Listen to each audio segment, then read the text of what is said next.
नमस्कार, अर्थनीति में आपका स्वागत है। मैं हूं टीना झा।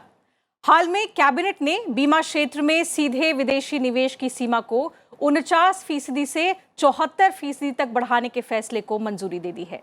इस फैसले के तहत बोर्ड ऑफ डायरेक्टर्स में भारतीय नागरिकों का बहुमत होगा, यानी कम से कम 50% डायरेक्टर भारतीय होंगे। साथ ही इन कंपनियों द्वारा कमाए गए मुनाफे की एक निश्चित राशि को रिजर्व के रूप में रखा जाएगा। सरकार के इस फैसले को अभी संसद की मंजूरी मिलना बाकी है। बीमा में विदेशी निवेश यानी एफडीआई की सीमा बढ़ाए जाने से इस क्षेत्र पर क्या असर पड़ेगा, इस पर चर्चा करेंगे आज की अर्थनीति में। हमारे साथ दो बेहद खास मेहमान इसके लिए जुड़ रहे हैं। हमारे साथ हैं अंकुर खरबंदा जी, जो डायरेक्टर हैं रिटेल मैक्स ब्यूपा हेल्थ इंश्योरेंस में। स्वागत है आपका अंकुर जी। और हमारे साथ दूसरी मेहमान जो जुड़ रही हैं दीपशिखा सिकरवार, सीनियर एडिटर हैं इकोनॉमिक टाइम्स की। दीपशिखा जी, आपका भी बहुत बहुत स्वागत है। लेकिन चर्चा को आगे बढ़ाएं, इसकी शुरुआत करें और समझें कि क्या असर पड़ेगा इस क्षेत्र पर। उससे पहले आइए एक नज़र डाल लेते हैं भारत में बीमा की स्थिति पर। भारत में बीमा लेने वालों की संख्या आज भी काफ़ी कम है। आंकड़ों के मुताबिक साल 2002 में भारत में इंश्योरेंस पेनिट्रेशन मात्र 2.71% था, जो 2019 में बढ़कर 3.71% हुआ। अगर हम दूसरे देशों से तुलना करें तो 2019 में ताइवान और हांगकांग में इंश्योरेंस पेनिट्रेशन करीब 20%, दक्षिण अफ्रीका में 13.4% और अमेरिका में 11.43% था। इसका विश्व औसत 7.3% है। अब बात करते हैं भारत में बीमा उद्योग की। 2020 में भारत का बीमा बाजार करीब $280 बिलियन के करीब था। साल 2011-12 में भारतीय बीमा कंपनियों ने 2,56,000 करोड़ रुपए की प्रीमियम राशि इकट्ठा की थी, जबकि 2019-20 में बीमा कंपनियों ने 7,31,000 करोड़ रुपए का प्रीमियम इकट्ठा किया था। भारतीय बीमा क्षेत्र में निजी कंपनियों ने भी अपनी जगह बनाई है। 2004 में जहां भारतीय बीमा सेक्टर का केवल 15% निजी कंपनियों के पास था, 2021 में 56% हिस्सा निजी कंपनियों के पास है। अगर नॉन लाइफ इंश्योरेंस की बात करें तो मोटर बीमा का हिस्सा सबसे ज्यादा 32.6% है। पिछले कुछ सालों से स्वास्थ्य बीमा के क्षेत्र में भी लोगों की जागरूकता बढ़ी है और इसका हिस्सा करीब 29% का है, जबकि 11.2% हिस्सा दुर्घटना बीमा का है। तो ये आपने आंकड़ों पर नजर डाली और अब चर्चा करते हैं कि जिस तरह से एफडीआई को बढ़ावा दिया गया है, 49% से 74% करने का जो फैसला है उसको कैबिनेट की मंजूरी मिली है, तो इसका इस सेक्टर पर क्या असर पड़ेगा, उसके लिए चर्चा की शुरुआत सबसे पहले दीपशिखा जी आपसे करती हूँ। इसका क्या मकसद था? ये जो लिमिट को बढ़ाया गया है 49% से 74%, उसका क्या मकसद है और किस तरह के फायदे इसके बाद देखे जाएंगे? टीना, जैसे कि आपने अभी आंकड़े बताए, हमारे देश में जो इंश्योरेंस है वो उसका फैलाव उतना नहीं है जितना बाकी देशों में है। एफडीआई में जो बढ़ोतरी की गई है, इसकी जो लिमिट बढ़ाई गई है, इसके 3-4 सीधे फायदे जो हैं इस क्षेत्र को मिलेंगे। जो हमारे यहाँ लोकल कंपनी है उनमें उनकी जो फाइनेंशियल पोजीशन है, जिसको कहा जाता है, उनकी वित्तीय स्थिति जो है उसमें काफी हद तक सुधार हो पाएगा। वो अपना व्यवसाय बढ़ाना चाहती हैं, अपना एक्सपेंशन करना चाहती हैं, उसमें उसका लाभ उनको मिलेगा। दूसरा चीज है कि जब कोई विदेशी कंपनी यहाँ आती है या विदेशी कंपनी अपना निवेश यहाँ बढ़ाएगी, तो उसके साथ साथ वो सिर्फ निवेश यहाँ नहीं लाएगी, सिर्फ पैसा यहाँ नहीं लाएगी, उसके साथ साथ वो अलग टेक्नोलॉजी लेकर आएगी, प्रोडक्ट्स लेकर आएगी। चूंकि इंश्योरेंस जो है, इंश्योरेंस का जो व्यवसाय है विदेशों में बहुत वो एक्सपैंड हो चुका है और वो एक बहुत टेक्नोलॉजिकली और प्रोडक्ट वाइज वहाँ बहुत अच्छे प्रोडक्ट्स, बहुत वैरायटी ऑफ प्रोडक्ट्स अवेलेबल हैं। वो प्रोडक्ट्स हमारे देश में लाए जा सकते हैं। दूसरा चीज है कि ये जो पेनिट्रेशन में जो कंपनीज अपने हाथ बंधे पाती हैं, क्योंकि उतना कैपिटल का उनको एडवांटेज नहीं है, तो नया फ्रेश कैपिटल आने से उसमें उनको फायदा मिलेगा। तो ये तीन चार चीजें हैं जिसके तहत इंश्योरेंस के ऊपर सरकार का फोकस रहा और उन्होंने एफडीआई को बढ़ाया है। क्योंकि इंश्योरेंस जो है हमारे यहाँ हमारे देश में हर लेवल पर उसको बढ़ाना, उसका फैलाव करना बहुत जरूरी हो गया है। हेल्थ को अगर आप ले लें तो हेल्थ में इसकी जो कमी है, इसका जो पेनिट्रेशन, लो पेनिट्रेशन का वो है, उसका रिजल्ट हमने देखा है अभी पैंडेमिक के दौरान, लोगों ने उसको फेस किया है। तो उसी तरह से बाकी क्षेत्र भी हैं, उसमें नए प्रोडक्ट्स आएंगे, नया कैपिटल आएगा, नई टेक्नोलॉजी आएगी निवेश बढ़ाने से। ठीक है अंकुर जी, आपको क्या लगता है अगर हम इंश्योरेंस पेनिट्रेशन के लिहाज से देखें तो ये जो कदम है वो कितना कारगर साबित होगा आने वाले वक्त में? इस इंडस्ट्री में पेनिट्रेशन की इसलिए ज़रूरत है क्योंकि अ, अगर इंश्योरेंस पेनिट्रेशन ज़्यादा होती है तो इसका मतलब ये होता है कि कंट्री सेफ है, उसके लोग जो हैं वो सेफ हैं। इसलिए पेनिट्रेशन की ज़रूरत है, इसलिए बहुत अच्छा मूव है by the government to get into the 74% 74%। इससे होगा क्या? अब 74% का फ़ायदा क्या होगा? इंडस्ट्री को पेनिट्रेशन डालने के लिए इसमें पैसा आएगा। पैसा क्यों चाहिए? क्योंकि देश में 10,000 से ज़्यादा टाउन है जहाँ पे लोग रहते हैं। वहाँ तक पहुँचने के लिए, इंश्योरेंस कंपनी को वहाँ तक पहुँचने के लिए, डिस्ट्रीब्यूशन अपना सेटअप बनाने के लिए पैसा चाहिए होता है, इसलिए ये ज़रूरी है।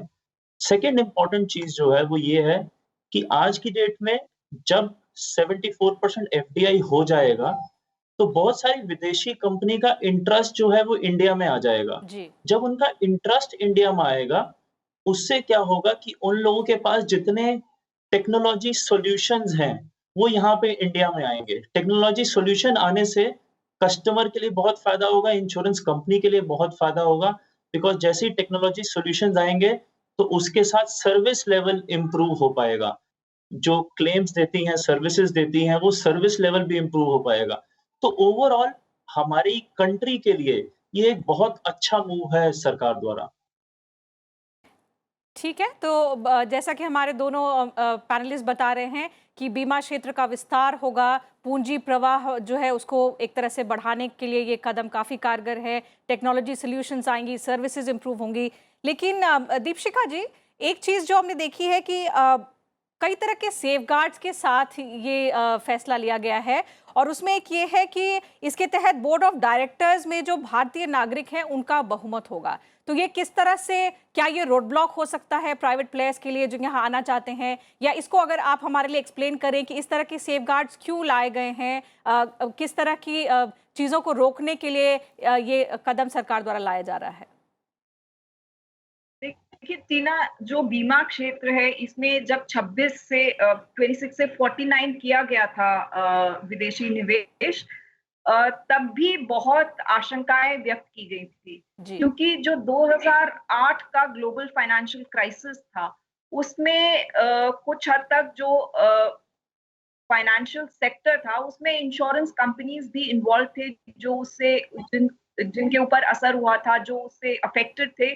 और अफेक्टेड ही नहीं, बहुत सारा पैसा जो उस क्षेत्र में लगा था कुछ लोगों का, वो अफेक्ट हुआ था। तो उस वक्त भी इस तरह के प्रिकॉशंस जो हैं देश में बीमा क्षेत्र में लेने की बातचीत, इस पे बहुत डिस्कशंस हुआ। तो सरकार की तरफ से आपने देखा होगा कि सिर्फ भागीदारी नहीं, इसमें बीमा कंपनियों के लिए एक और कंडीशन रखा गया है कि उनको जनरल जो उनका फंड है उसमें प्रॉफिट्स जो है वो रिजर्व जो है उसमें प्रॉफिट्स अपने डालने पड़ेंगे मैंडेटोरी।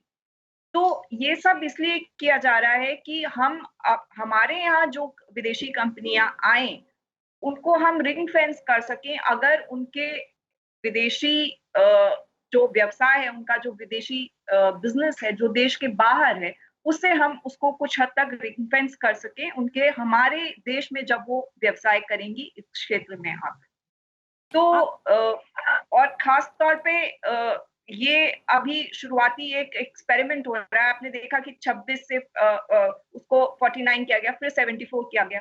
तो हम फेज्ड मैनर में सब कुछ कर रहे हैं, हम एकदम से नहीं खोल दे रहे हैं। तो कॉशन के साथ से हम खोलना चाहते हैं, लेकिन उसके साथ-साथ हम थोड़ी-थोड़ी जो है वो कॉशियस जो पॉलिसी है वो अपना रहे हैं, ताकि कोई जो भी रिस्क उसके साथ आ रहे हैं उसको हम थोड़ा मिटिगेट कर सकते हैं।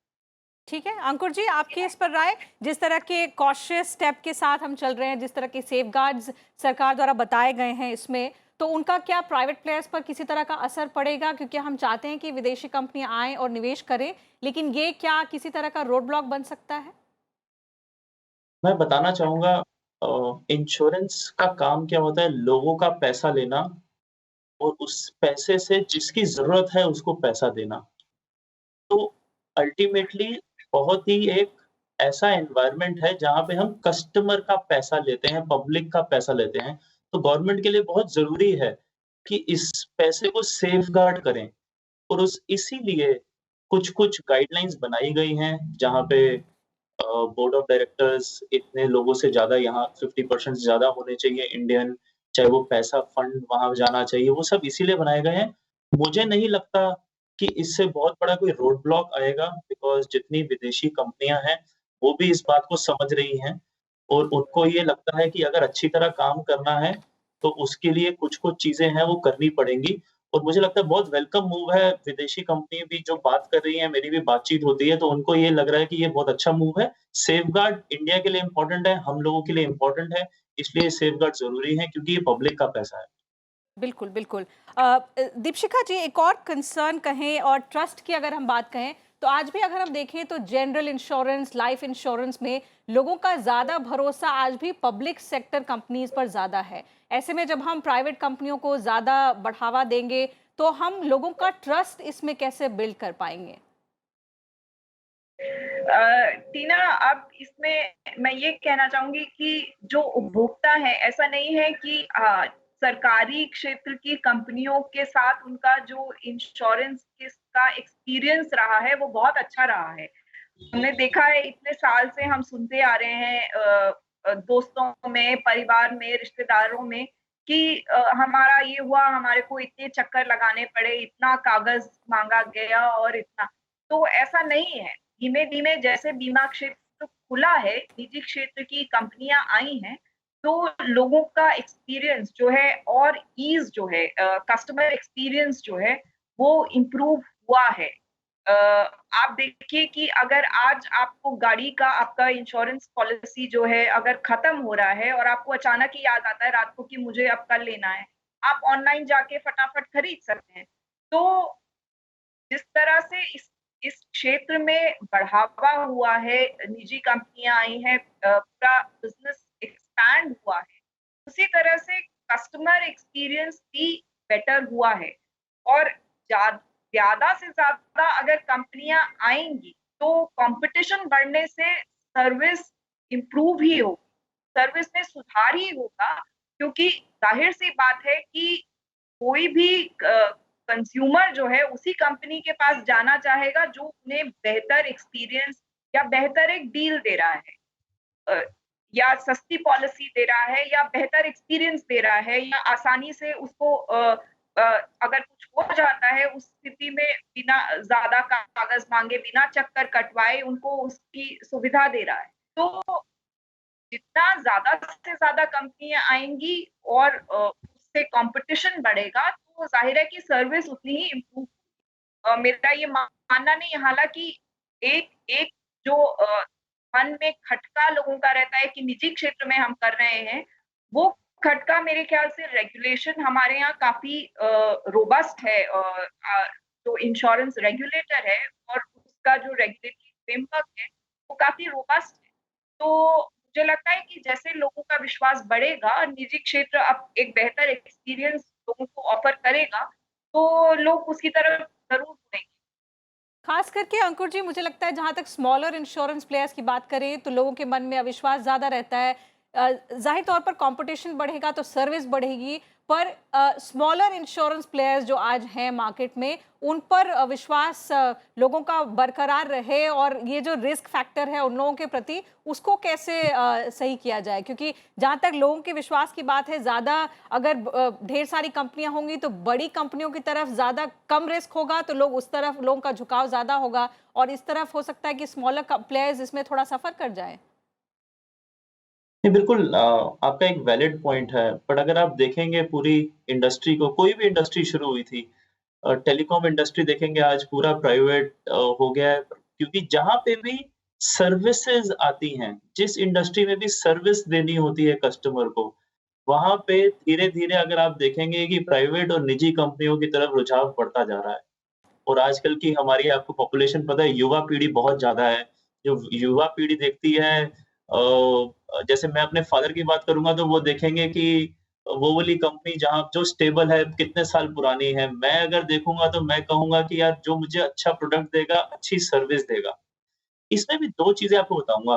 कस्टमर की तरफ से अगर मैं सोचता हूँ, कस्टमर का बन के सोचता हूँ, तो 2 तरह का इंश्योरेंस कराता है। वो एक इंश्योरेंस कराता है लाइफ इंश्योरेंस, जहाँ पे उसको लगता है कि मेरे को लंबे समय तक पैसा देते रहना है। वहाँ पे वो थोड़ा ज़्यादा सोचता है कि मेरे को निजी कंपनी के पास जाना है या पब्लिक सेक्टर कंपनी के पास जाना है। दूसरी तरफ मैं बात करूँगा, जो जनरल इंश्योरेंस कंपनीज़ है, जहाँ पे वो 1 साल के लिए पैसा देता है। वो पैसा वो उसी साल की सर्विस के लिए देता है। वहाँ पे कस्टमर का झुकाव वो है, वो धीरे-धीरे निजी कंपनी की तरफ जाता जा रहा है। आप देखेंगे आंकड़े भी आपको बताएँगे कि काफ़ी सारा प्राइवेटाइज़ेशन होता जा रहा है।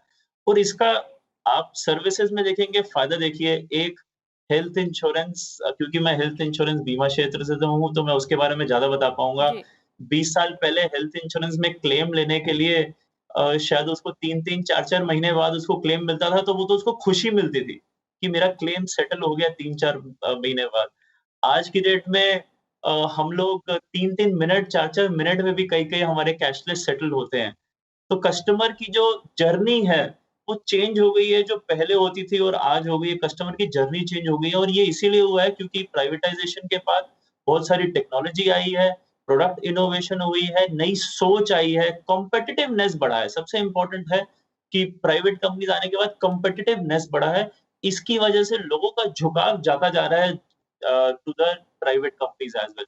सो मुझे लगता है जो पहले का सिनेरियो था और आज का सिनेरियो काफ़ी बदल गया है। लोग बदल रहे हैं, युवा पीढ़ी सर्विसेज़ देखती है, प्रोडक्ट्स देखती है, and that is the reason it is helping, and I am sure इससे और हेल्प मिलेगी। दीपशिखा जी, ये सही है, प्राइवेट प्लेयर्स जिस तरह से डेवलपमेंट में सहयोग कर रहे हैं और युवा पीढ़ी जिस तरह से उन पर विश्वास कर रही है, तो अच्छा है कि प्राइवेट सेक्टर और पब्लिक सेक्टर साथ में मिलकर देश को आगे ले जाए। लेकिन एक कंसर्न जो पॉलिटिकल पार्टीज द्वारा पहले भी रेज किया गया था और अभी भी है कि प्राइवेट प्लेयर्स को हम इतना ज़्यादा बढ़ावा दे रहे हैं, एक तरह से डर है कि लोगों की जो गाढ़ी कमाई है वो विदेशी कंपनियों के पास चली जाएगी। तो इस तरह के एप्रीहेंशंस, कंसर्न्स को किस तरह से रेगुलेट करे सरकार, किस तरह से मिटिगेट करे कि ये सारी जो समस्याएं लोगों के मन में आ रही हैं वो गलत है और हम जो करने जा रहे हैं वो बिल्कुल सही है और लोगों के भलाई के लिए है। इस तरह का विश्वास कैसे सरकार दिला सकती है? टीना, मैं इनफैक्ट जो अंकुर जी कह रहे थे, मैं उसमें एक और पॉइंट ऐड करना चाहूंगी कि आप देखिए कि इंश्योरेंस पेनिट्रेशन अगर हम देख रहे हैं ग्रोथ, तो नॉन लाइफ में पेनिट्रेशन बढ़ा है और वो इसलिए बढ़ा है क्योंकि वहां पे निजी कंपनियों द्वारा बहुत एग्रेसिव मार्केटिंग की जा रही है, अलग अलग तरह के प्रोडक्ट्स लाए गए हैं और उनका रीच, सर्विस उनका इम्प्रूव हुआ है। तो उसके कारण आप देखेंगे, लेकिन वही एग्रेशन लाइफ सेगमेंट में नहीं है और उसमें काम करने की जरूरत है। अब आपके सवाल पर मैं आऊं कि हम ये बात करें, तो आपने देखा होगा कि वित्त मंत्री ने अपना जब बजट भाषण में इंश्योरेंस में एफडीआई बढ़ाने की बात की थी, तो उन्होंने 2 कैविएट उसके साथ लगा दिए थे। एक ये कि डायरेक्टर्स जो हैं वो 50% तक हिंदुस्तानी होंगे। दूसरा कि उनको अपना जो मुनाफा वो कमाएंगी उसका हिस्सा रिजर्व फंड में डालना पड़ेगा। ये सारे जो प्रिकॉशंस सरकार कानून में ही डाल रही है, वो इसीलिए डाल रही है ताकि ये जो आशंकाएं थी लोगों के मन में, खासतौर से जो हमारे एमपीज हैं उनके मन में पहले भी रही हैं और अब और ज्यादा, क्योंकि हम 74% करने जा रहे हैं विदेशी निवेश की सीमा, तो वो ज्यादा है। तो ये सरकार की तरफ से इसीलिए किया गया है। दूसरा चीज है कि जो आईआरडीए जो रेगुलेटर है, उसका रेगुलेटरी फ्रेमवर्क काफी स्ट्रांग है।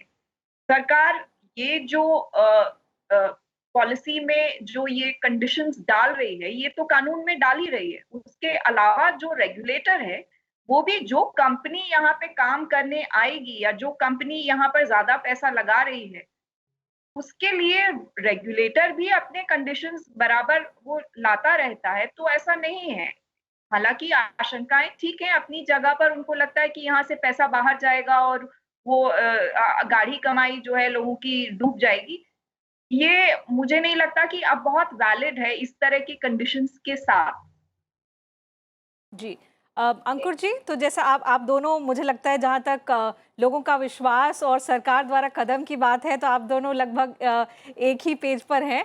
अगर हम प्राइवेट सेक्टर के बढ़ावे की बात करते हैं तो कई तरह के पिछले कई सालों में खास करके देखें तो कई तरह के सिंप्लीफिकेशंस कर दिए गए हैं रूल्स एंड रेगुलेशंस में सरकार द्वारा, लेकिन फिर भी कई कंपनियां ऐसी हैं जो कहती हैं कि कई तरह की अभी भी दिक्कतें आती हैं प्राइवेट प्लेयर्स को, रेड टेपिज्म अभी भी कहीं ना कहीं है। तो अगर आप उस लिहाज से बताएं तो प्राइवेट प्लेयर्स के लिए और ज़्यादा सब कुछ आसान हो और ज़्यादा सिंप्लीफाई करने के लिए हमें और ज़्यादा क्या कदम उठाने की ज़रूरत पड़ेगी?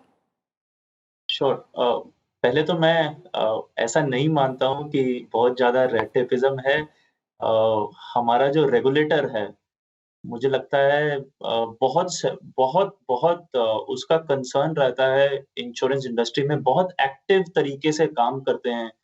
हम लोगों की मीटिंग्स होती हैं, बहुत अच्छे तरीके से सुनवाई होती है। मुझे लगता है पूरे विदेशों की कंपनियों में देखूँगा और इंडिया में देखूँगा जो रेगुलेटर है या बाकी इंडस्ट्रीज़ के जो रेगुलेटर हैं, मुझे लगता है आईआरडीए एक ऐसा रेगुलेटर है जो बहुत एक्टिवली बहुत नए-नए काम कर रहे हैं, अच्छे काम कर रहे हैं जो कस्टमर के लिए अच्छे हैं, इंश्योरेंस कंपनी के लिए भी अच्छे हैं। तो मैं शायद उस बात से आपके वो नहीं कहूँगा कि वो सही है कि रेड टेपिज्म है। और रेगुलेटर, जैसे आपने पिछला सवाल पूछा था, जो लोगों के कंसर्न्स थे, हमारे एमपीज़ के कंसर्न थे, बिल्कुल जायज़ थे कई-कई कंसर्न। बट एक बात जो समझनी होगी, हमारा रेगुलेटर बहुत एक्टिवली काम करता है। उन्होंने ऐसे-ऐसे सेफगार्ड डाले हुए हैं, जैसे आपको उदाहरण की तरह बताता हूँ, इंश्योरेंस कंपनी कहाँ पैसा लगा सकती है, अपना जो पैसा आता है, जो कस्टमर से लेती है, कहाँ लगाएगी वो पैसा, वो भी डिफाइंड है, ताकि वो पैसा सेफ रहे। पूरा डिफाइंड तरीके से लगाया हुआ है कि आप इक्विटी में सिर्फ़ इतना परसेंट लगा सकते हैं, यहाँ पे कैपिटल स्टेट फंड में इतना पैसा, बहुत डिफाइंड तरीके से बताया हुआ है। आप जितना बीमा करते हैं, उतना ही आपको कैपिटल रिज़र्व 1.5 टाइम्स करना होता है। हर क्षेत्र का अलग है, हेल्थ इंश्योरेंस का बता रहा हूँ। जितना हमने बीमा किया, उतना 1.5 टाइम्स उसका रिज़र्व में हमेशा रखना पड़ता है। सो बहुत सारी चीज़ें ऐसी रेगुलेटर ने लगाई हुई हैं, जिसकी वजह से मुझे लगता है जो-जो शंकाएँ हैं लोगों की, अगर वो अच्छी तरीके से पढ़ें और समझें, तो शायद वो लोगों को भी क्लियर हो जाएगा कि ऐसा सोचना शायद सही नहीं होगा। और मैं फिर से बोलूँगा लास्ट बात कि मेरे को नहीं लगता है कि बीमा क्षेत्र में आईआरडीए के यहाँ पे होते हुए कोई ऐसा रेड टेपिज्म है। हमारी सारी बातें बहुत अच्छे तरीके से सुनी जाती हैं। चलिए, हमारा जनरल इंश्योरेंस ये तो बहुत अच्छी बात है कि जिस तरह के रिफॉर्म्स की बात सरकार ने की है और उसका काफ़ी असर जो है वो बीमा क्षेत्र पर है। दीपशिखा जी, एक आखिरी सवाल आपसे पूछना चाहूँगी। आप दोनों ने ही अपने पहले जवाब में कहा कि बड़ी कंपनी आएँगी, फ़ॉरेन कंपनीज़ आएँगी तो बेहतर टेक्नोलॉजी लेकर आएँगी जो इस क्षेत्र को बेहतर बनाएँगी। और किस तरह की टेक्नोलॉजी की आज बीमा क्षेत्र को ज़रूरत है जिससे कि हमारा पेनिट्रेशन तो बढ़े ही, साथ-साथ सर्विस डिलीवरी जो है उसको लेकर हमारा जो एक क्वालिटी है वो एनहांस हो सके? तो किस तरह की टेक्नोलॉजी की आज हमें आवश्यकता है बीमा क्षेत्र? टीना, जब मैं टेक्नोलॉजी की बात कर रही थी, तो देखिए इंश्योरेंस कंपनीज के लिए मेन चीज जो उनके बिजनेस के लिए जो जरूरी होता है वो डेटा का इशू। हमारे देश में जब इंश्योरेंस कंपनीज शुरुआती दौर में आ रही थी तो डेटा क्वालिटी के ऊपर काफी बातें कही गई। तो एक ये एक्सेस टू डेटा जो है उनका टेक्नोलॉजी के साथ वो उसमें बहुत सुधार हो। दूसरा चीज है कि तरह-तरह के जो उत्पाद इंश्योरेंस कंपनीज बाकी देशों में ला पा रही हैं क्योंकि उनके पास बेहतर डिलीवरी प्लेटफॉर्म्स हैं। अभी आजकल हम देख रहे हैं कि आप फ़ोन के द्वारा इंश्योरेंस खरीद सकते हैं। आप कंप्यूटर पे बैठे आपने इंश्योरेंस खरीद लिया। ये चीज़ें जो नॉन लाइफ है उसमें बहुत आसान हो गया है। लेकिन जो लाइफ सेगमेंट है उसमें अभी भी जो कस्टमर एक्सपीरियंस है वो इतना एडवांस नहीं हुआ है। तो उसमें जो प्रोडक्ट की डिलीवरी है उसमें इम्प्रूवमेंट होगा। आप ज्यादा आसानी से इंश्योरेंस खरीद सकते हैं।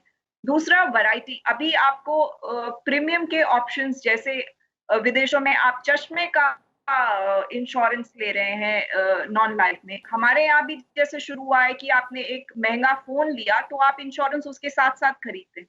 उसी तरह के जो एक्सपेरिमेंट हैं वो लाइफ सेगमेंट में भी लोगों को दिए जाएंगे अगर ये बड़ी कंपनियां यहाँ आती हैं, या जो एग्जिस्टिंग कंपनियां हैं उनमें उनका निवेश। देखिए, वो अपना बिजनेस एक्सपैंड नहीं कर पा रही हैं। जो डोमेस्टिक हमारे यहाँ लोकल प्रमोटर्स हैं उनके पास लिमिटेड कैपिटल है, तो जो एक्सपेंशन करना है उसके लिए वो कैपिटल उनके पास नहीं है। विदेशी कंपनियां अपना कैपिटल बेस बढ़ा सकती हैं यहाँ। तो टेक्नोलॉजी प्लस बेहतर उनके पास डेटा क्वालिटी इंप्रूव हो जाएगा, प्रोडक्ट क्वालिटी वो इंप्रूव कर पाएंगे यहाँ पर, और कस्टमर्स को जो सर्विस करना है उसमें बेहतर एक्सपीरियंस दे पाएंगे। बिल्कुल, तो जो ये एफडीआई को बढ़ाने का फैसला लिया गया है उससे कई तरह के फायदे होंगे, ऐसा दोनों हमारे पैनलिस्ट बता रहे हैं। पूंजी का प्रवाह बढ़ेगा, कंपनियों के विस्तार से कंपटीशन बढ़ेगा, सर्विसेज काफ़ी बेहतर होंगी और नौकरियों के अवसर भी बनेंगे आने वाले समय में, जिस तरह से हमारे दोनों पैनलिस्ट बता रहे हैं। तो वक्त की कमी है, चर्चा को यहीं विराम देना होगा। आप दोनों मेहमानों का बहुत बहुत धन्यवाद हमारे साथ जुड़ने के लिए। तो अर्थनीति में आज इतना ही। नमस्कार।